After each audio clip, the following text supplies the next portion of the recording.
Imagine this for a minute. You go to a networking event and the host says, let's do an icebreaker with a difference.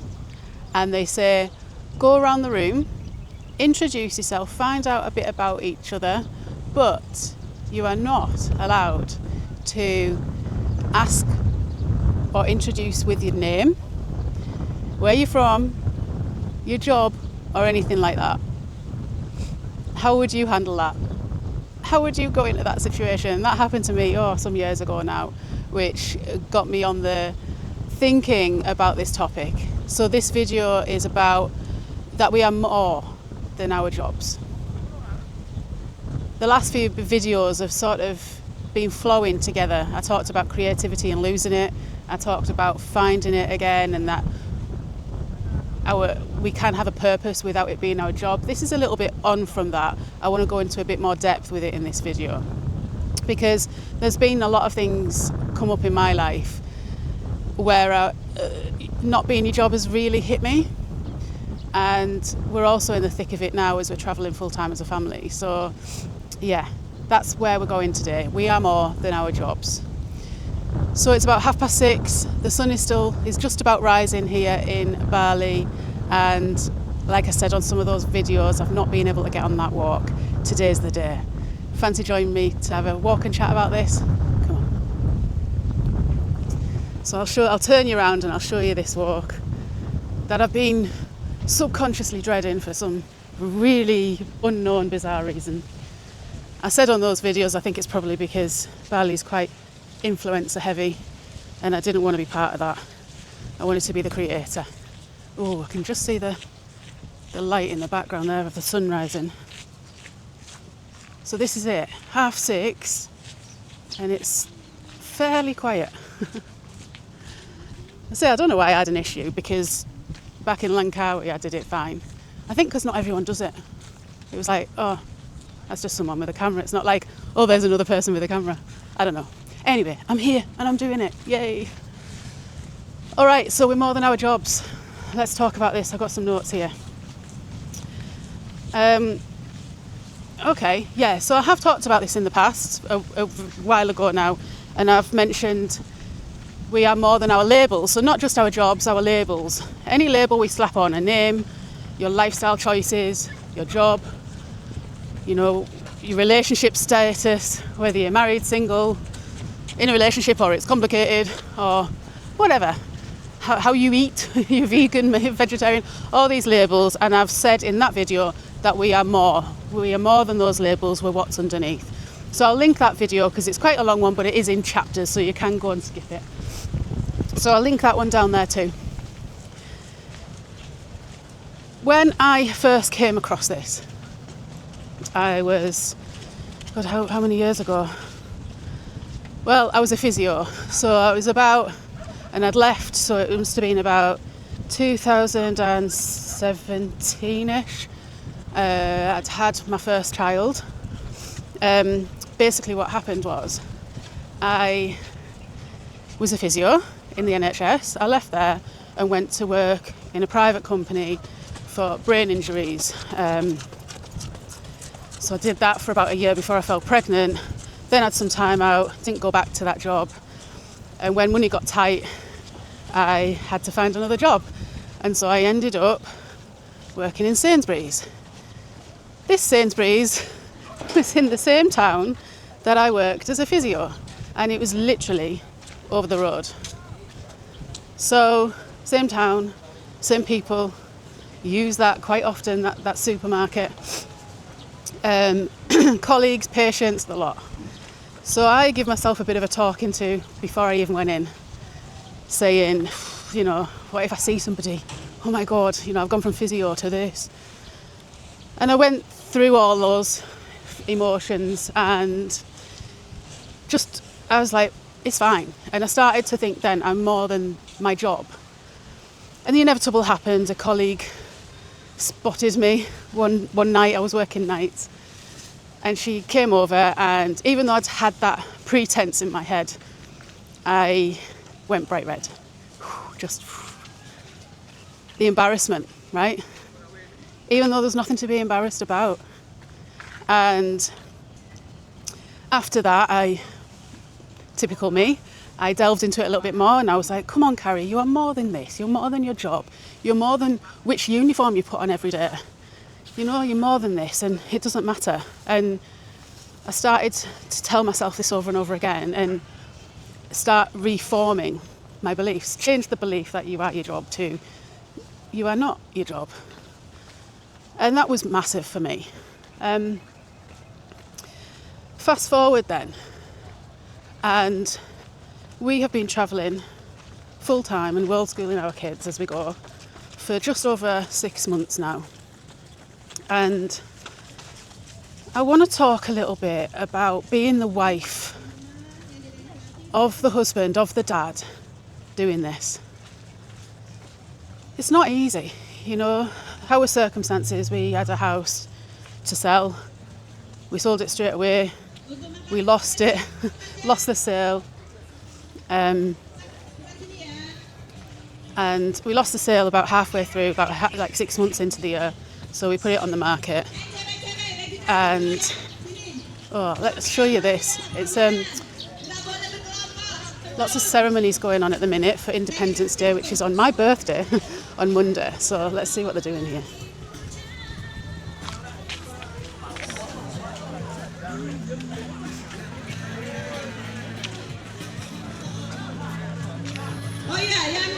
Okay, this is nothing to do with Independence Day. This is some sort of running event. Hope you can hear me. Let's get past quick.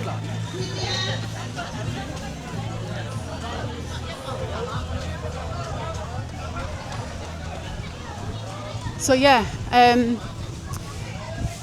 seeing this from a wife's perspective of the husband that has left his job as he knows it, right?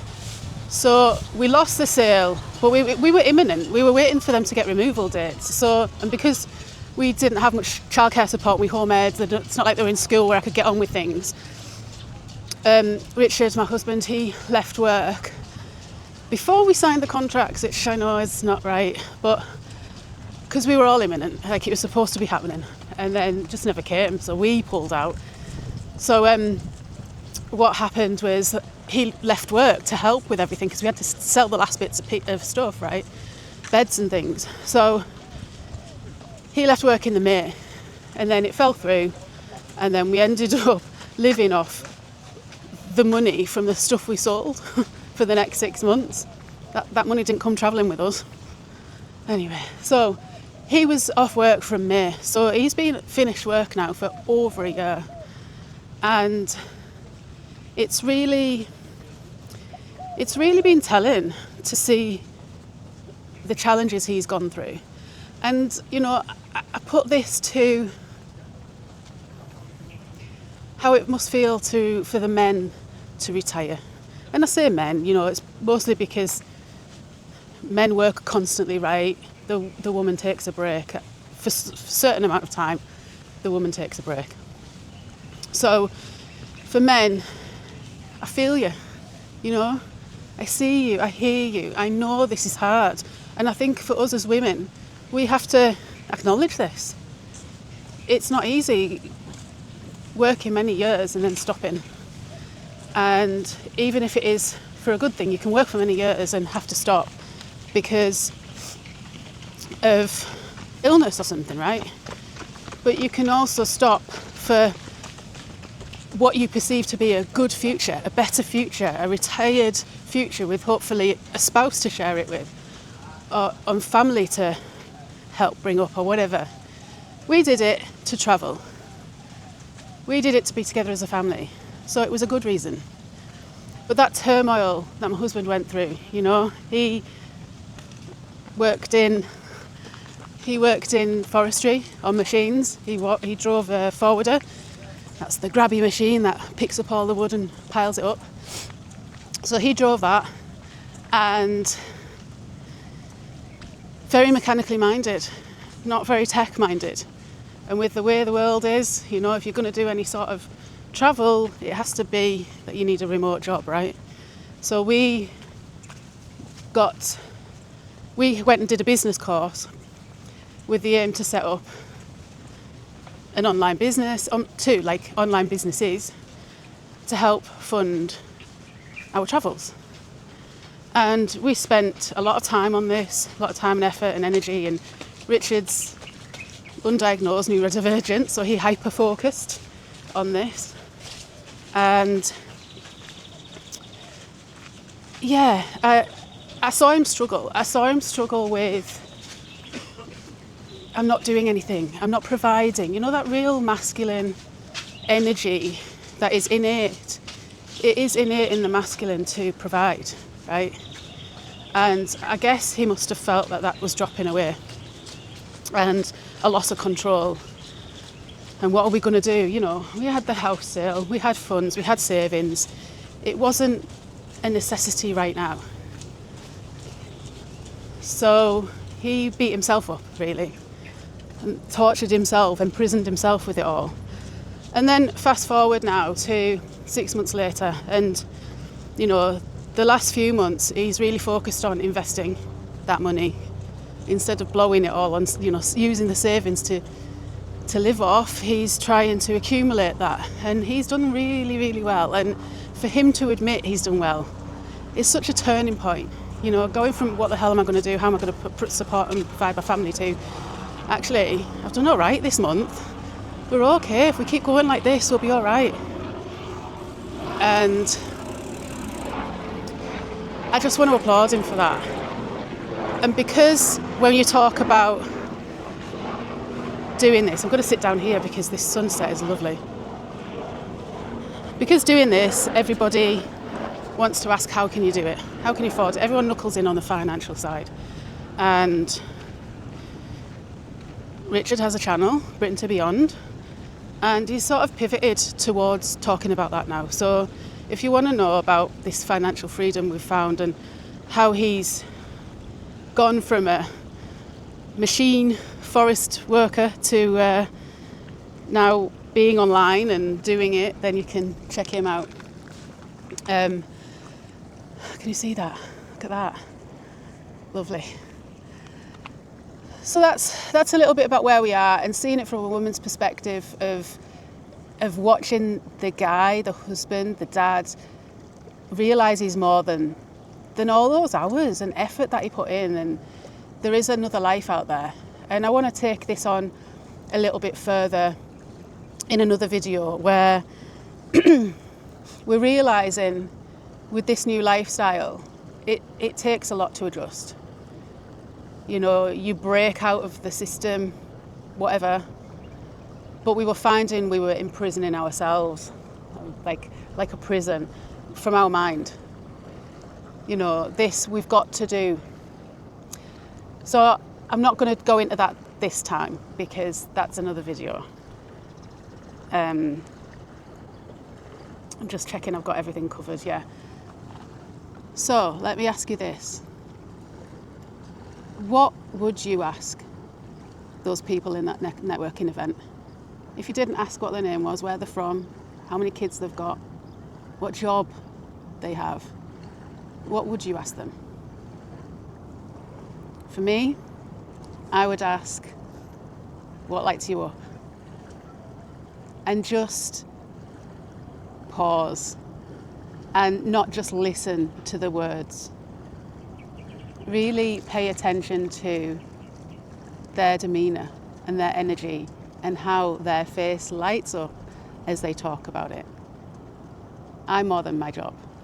You're more than your job. We are more than our job. Let's find out what else is underneath. So, thanks for watching. I'd love to hear your thoughts on this. Let's reflect together. Much love.